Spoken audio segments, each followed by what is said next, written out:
אריק, מה אתה עושה?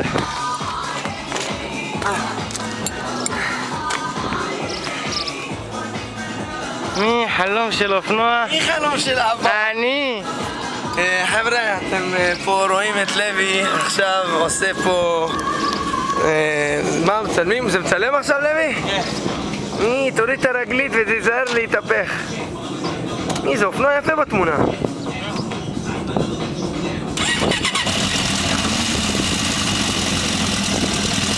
מי...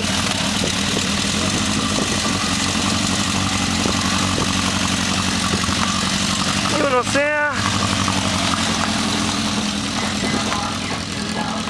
איזה לחץ. איך מפסיקים את המצלמה עכשיו? רגע. חכו רגע, אני לא יודע איך להקריב. רגע.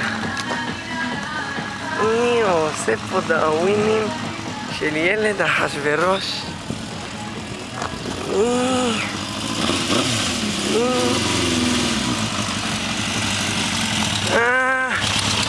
תראה איזה פרצוף. מי יפה של אבא? אני! מי יפה של אבא? לוי, תן גז קצת שהכל יצא, הפיח, לחץ. עכשיו נעשה סיבוב. נו. לחץ על הגדול.